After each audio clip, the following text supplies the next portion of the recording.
Assalamualaikum warahmatullahi wabarakatuh. Jumpa lagi di channel ini Restu CNN. Dan dari kami, saya doakan selalu dalam keadaan sehat walafiat tanpa ada halangan suatu apapun. Demikian juga buat keluarga semua. Semoga dikasih rezeki yang melimpah oleh Allah Subhanahu wa Ta'ala. Demikian dari kami, Restu CNN mendoakan kita semua. Oke, selamat bergabung kembali di channel ini, Restu CNN. Dan bagi Anda yang belum subscribe di channel ini, saya mohon untuk segera subscribe, atau alangkah mulianya jika Anda semua untuk subscribe di video ini.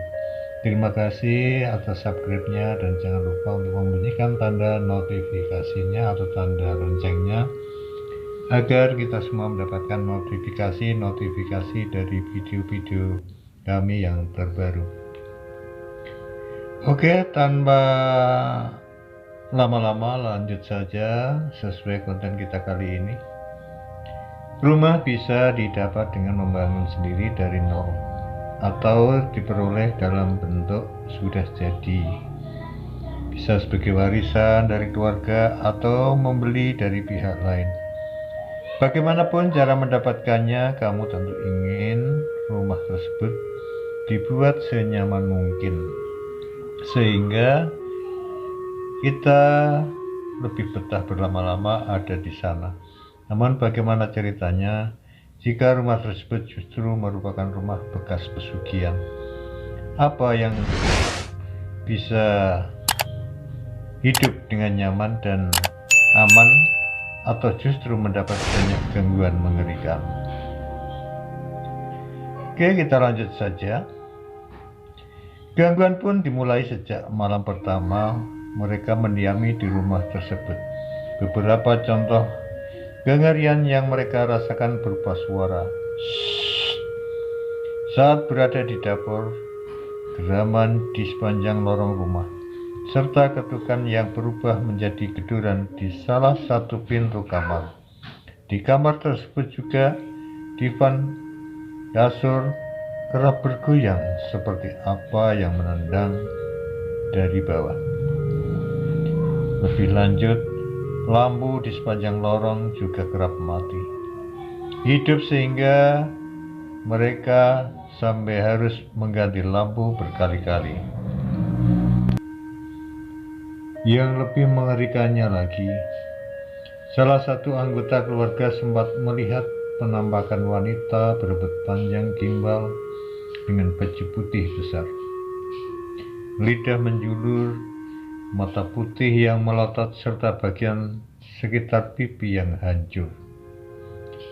Dia juga kerap diganggu dengan kehadiran hantu botak bertaring, bertelinga panjang, tanpa baju yang kerap lewat di depan kamarnya. Akibat teror mencekam tersebut, semua anggota keluarga memutuskan untuk tidur bersama di ruang tamu dengan lampu dan televisi yang selalu menyala. Meski begitu, kengerian tentu belum berakhir. Mereka masih diganggu dengan kehadiran sosok perempuan yang terbang dari tangga ke lorong. Penampakan wanita bermuka lebar dari kolong divan saat salah satu anggota tengah sholat. Suara lari-lari di tangga, dan masih banyak lagi.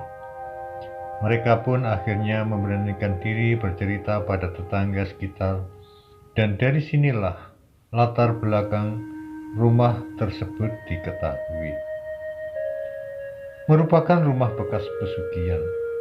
Sebelumnya rumah tersebut ditinggali oleh seorang dukun wanita yang kerap mempraktekkan pesugihan di kamar, yang kerap mendapat gangguan dari makhluk halus.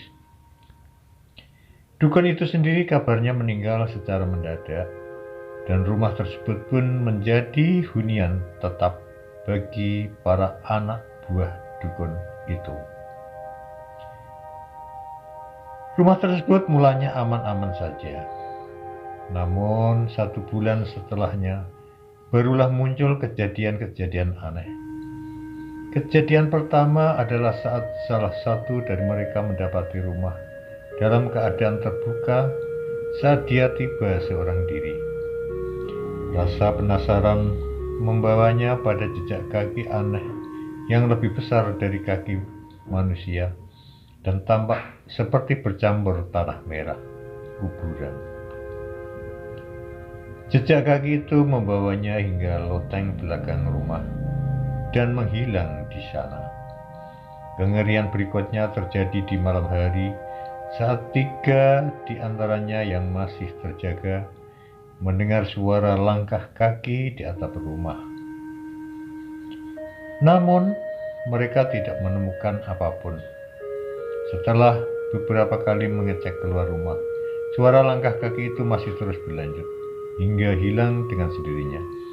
Keadaan mencekam berlanjut seminggu berikutnya saat hujan turun dengan deras, diiringi listrik mati karena trafo yang meledak.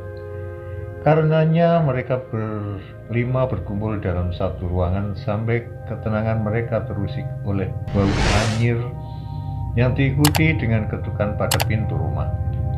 Ketukan berawal pelan kemudian kencang hingga seperti dobrakan dan berhenti dengan sendirinya bersama dengan hujan yang mereda. Teror tentu tidak berhenti sampai di situ, namun tidak setiap hari mereka merasakannya. Puncaknya adalah saat mereka berlima dikepung berbagai makhluk mengerikan, seperti manusia berkepala dan tangan anjing, manusia berkepala babi, pocong hitam, hingga genderuwo. Setelah diselamatkan oleh warga setempat, terungkaplah fakta bahwa rumah tersebut merupakan rumah bekas pesugihan kakak dari orang yang menyewakan rumah. Dia telah menumbalkan anak dan istrinya hingga ia sendiri pun meregang nyawa karena tidak bisa memberikan tumbal lainnya. Singkat cerita, mereka akhirnya memutuskan untuk keluar dan kembali tinggal di kos. Demikianlah apa yang menjadi kisah nyata ini, karena kisah ini diambil dari kisah nyata. Apapun bentuk dan inspirasinya, yang baik kita bawa saja. Terima kasih dari Restu SN. Wassalamualaikum warahmatullahi wabarakatuh.